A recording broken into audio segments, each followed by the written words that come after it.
அப்ப இந்த சாட்சி சரிதானா? பவுல்கிட்ட கேட்டு போமா, உனக்கு என்னப்பா தெரியும் இயேசு கிறிஸ்துவை பற்றி? பவுல் என்ன சொல்லலாம் பாருங்க. பைபிள் சொல்லுது, ரோமர் 9வது அதிகாரம் 5வது வசனத்தை வாசிங்க. பிதாக்கள் அவர்களுடையவர்களே, பிதாக்கள் அவருடையவர்களே, மாமிசத்தின்படி கிறிஸ்துவும் அவர்களில் பிறந்தாரே. இவர் என்றென்றைக்கும் ஸ்தோத்தரிக்கப்பட்ட சர்வத்திற்கும் மேலான தேவன். ஆமென். பாருங்க, பைபிள் சொல்லு பாருங்க, இவர் என்றென்றைக்கும் ஸ்தோத்தரிக்கப்பட போறல்ல. இதுக்கு முன்னால காலாகாலமா நீ ஸ்தோத்தரிச்சிருந்தாப்பா. இந்த கிறிஸ்து காலாகாலமா ஸ்தோத்தரிக்கப்பட்ட சர்வத்திற்கும் மேலான தேவன். ஆமேன். அவனே ஆமேன் சொல்லிட்டான். அவனுக்கு தெரியும் நீங்க ஆமேன் சொல்ல மாட்டீங்க. பாத்தீங்களா? ஒருவேளை ஒரு சிலர் சொல்லுவீங்க, நான் இல்லைன்னு சொல்லல. ஆனா எல்லாரும் ஆமேன் சொல்லுவாங்கிறது அவனுக்கு தெரியும், சொல்ல மாட்டாங்க. அதனால அவன் சொல்லிட்டான். இன்னைக்கு நம்மளும் ஆமேன் சொல்லணும். நம்ம வேதத்தை விசுவாசிக்கிறதுனால அவர் சர்வத்திற்கும் மேலான தேவன். He is over in all. அதே சாட்சி கொடுக்கலாம் பாருங்க. வேதம் இவ்வளவு தெளிவா சொல்லுது. இன்னைக்கு நம்ம அதை விசுவாசிக்கிறோமா? இந்த பவுல் அந்த வார்த்தையை விசுவாசித்தான். இயேசு கிறிஸ்து ஸ்தோத்தரிக்கப்பட்ட சர்வத்துக்கு மேலான தேவன். யூத ஜனங்களை பார்த்து ஆண்டவர் சொன்னார், கர்த்தருடைய நாமத்தினாலே வருகிறவர் ஸ்தோத்தரிக்கப்பட்டவர் என்று நீ சொல்லும் வரை என்னை காண மாட்டீர்கள். யூத ஜனங்களுக்கு கொடுக்கப்பட்ட வார்த்தை. இன்னைக்கு அந்த வார்த்தை உங்களையும் தேடி வந்துடாம இப்பவே நீங்க அவரை ஏற்றுக்கொள்றது நல்லது. பவுல் இந்த சாட்சி கொடுத்தான், யோவான் இந்த சாட்சி கொடுத்தான்.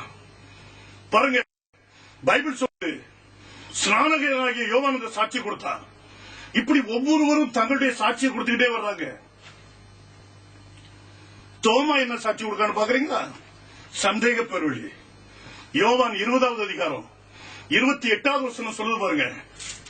தோமா அவருக்கு பிரதியுத்தரமாக என் ஆண்டவரே, என் ஆண்டவரே, என் தேவனே என்றார். என் தேவனே அப்படின்னா இது ஆங்கிலத்தில் படிச்சு பாருங்க. And Thomas answered and said unto him, My Lord, my Lord. Lord என்ன கர்த்தாவின் அர்த்தம். and my God. And my God.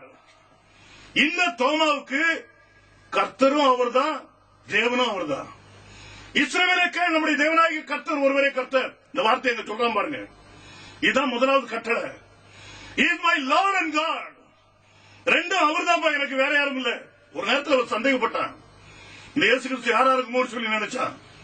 ஆனா ஆண்டவர் தன்னை வெளிப்படுத்தின உடனே பார்த்தான், காலில் விழுந்துட்டான். ஆண்டவரே, நீர் தான் எனக்கு கர்த்தர், நீர் தான் எனக்கு தேவன்.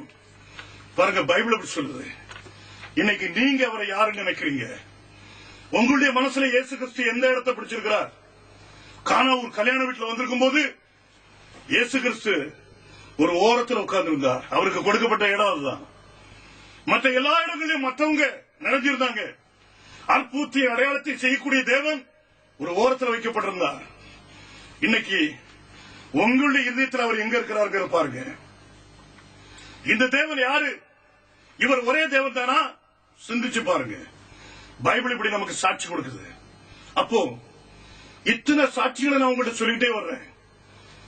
இன்னொரு சாட்சி நம்ம கேட்கலாம். சாசுனுடைய சாட்சி. யாக்கோபு 2வது அதிகாரம் 19வது வசனத்தை வாசிங்க. தேவன் ஒருவர் உண்டென்று விசுவாசிக்கிறாய், அப்படி செய்கிறது நல்லதுதான். பிசாசுகளும் விசுவாசித்து நடுங்குகின்றன. பாருங்க, பைபிள் சொல்லுது தேவன் ஒருவர் உண்டு என்று விசுவாசிக்கிறாய். எத்தனை பேரா? ஒருவர். நான் சொல்லல, பைபிள் சொல்லுது. இந்த வேதம் சத்தியம். தேவன் ஒருவர் உண்டு என்று விசுவாசிக்கிறாய். நீங்க விசுவாசிக்கிறீங்களா? நான் விசுவாசிக்கிறேன். அப்படி செய்கிறது நல்லதுதான்.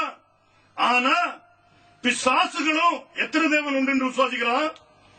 பாருங்க, பைபிள் சொல்லு பாருங்க. பிசாசுகளும் வாசிங்க. தேவன் ஒருவர் உண்டென்று விசுவாசிக்கிறாய், அப்படி செய்கிறது நல்லதுதான். அப்படி செய்கிறது நல்லதுதான். பிசாசுகளும் விசுவாசித்து நடுங்குகின்றன. பிசாசுகளும் அப்படித்தான் விசுவாசிக்குது.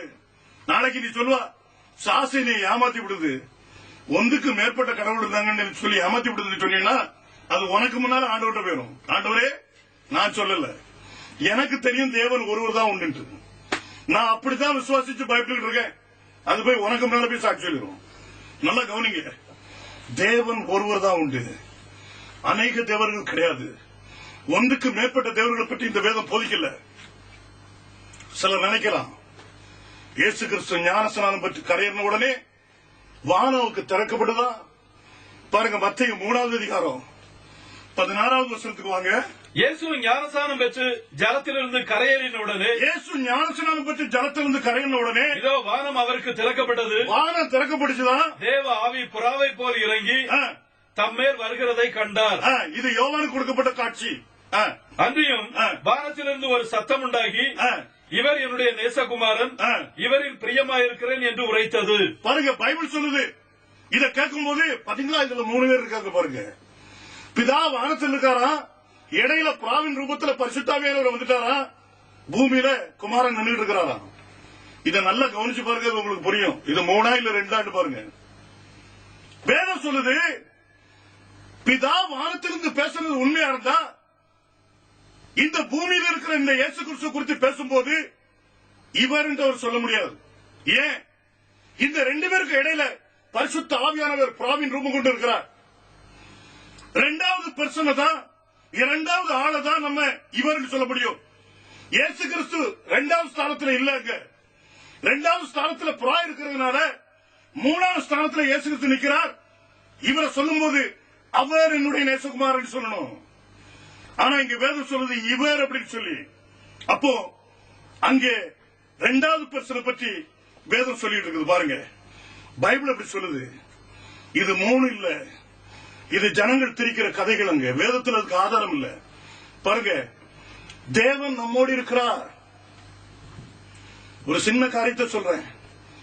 மத்தேயு 1வது அதிகாரம் 18வது வசனத்தை நீங்க விசுவாசிக்கிறீங்களா பாருங்க, வாசிக்க பார்க்கலாம். இயேசு கிறிஸ்துவினுடைய ஜனனத்தின் விவரமாவது, அவருடைய தாயாகிய மரியாள் யோசேப்புக்கு நியமிக்கப்பட்டிருக்கையில் அவர்கள் கூடி வரும் முன்னே அவள் பரிசுத்த ஆவியினாலே கர்ப்பவதியானாள் என்று காணப்பட்டது. இந்த வார்த்தை நீங்க எத்தனை பேர் விசுவாசிக்கிறீங்க? அவள் பரிசுத்த ஆவியினாலே கர்ப்பவதியானாள் என்று காணப்பட்டது. இந்த குழந்தைக்கு தகப்பன் யாரு? பரிசுத்த ஆவியா இல்ல பிதாவா? வேதம் சொல்லுது பரிசுத்த ஆவியினாலே அவள் கர்ப்பவதியானாளா. அப்ப இந்த குழந்தைக்கு தகப்பன் வந்து பரிசுத்த ஆவி. அப்ப இயேசு கிறிஸ்து பிதாவே பிதாவின்னு கூப்பிட்டது யார? யோசித்து பாருங்க. இவர் ஒரே ஒரு தேவன் தான், அநேக தேவர்கள் இருக்க முடியாது. பரிசுத்த ஆவியினால பிறந்தவர் அந்த குழந்தை. 23வது வசனம் சொல்லுது, அவர் இதோ ஒரு கன்னிகை கர்ப்பவதியாகி ஒரு குமாரனை பெறுவாள், அவருக்கு இம்மானுவேல் என்று பெயரிடுவார்கள் என்று சொன்னார். அவருக்கு இம்மானுவேல் என்று பெயரிடுவார்கள். இம்மானுவேல் என்பதற்கு தேவன் நம்மோடு இருக்கிறார் என்று அர்த்தமாம். அந்த ஒரே தேவன் நம்ம கூட வந்தாச்சு. பாருங்க, பைபிள் அப்படி சொல்லுது. கண்களை மூடி நம்ம ஜெபிக்கலாம். இங்க ஒரு தேவனை பற்றி தான் நம்ம பார்க்கிறோம். எல்லா இடங்களிலும் ஒரு தேவனை பற்றி தான் சாட்சி. இன்னும் அநேக காரியங்கள் நான் சொல்ல முடியும். ஆனாலும் ஜெபிக்கலாம். கண்களை மூடி ஜெபிப்போம். ஸ்தோத்திரிக்கிறோம் தகப்பனே, ஜீவனுள்ள தேவனே, இந்த சிறு செய்தியை கொடுக்க நீர் கிருபை கொடுத்தீர். இது உம்முடைய மகத்துவம் தகப்பனே, பரிசுத்த ஆவியானுடைய வல்லமை. உம்முடைய நாமம் மகிமைப்படுவதாக. உம்முடைய பிள்ளைகள் இங்கே உண்டானால் இந்த செய்தியை கேட்டு தெளிவடைந்து கொள்ளட்டும். உடைய பிள்ளைகளை ஆசீர்வதித்துள்ளோம். இயேசு கிறிஸ்துவின் நாமத்தில். ஆமென்.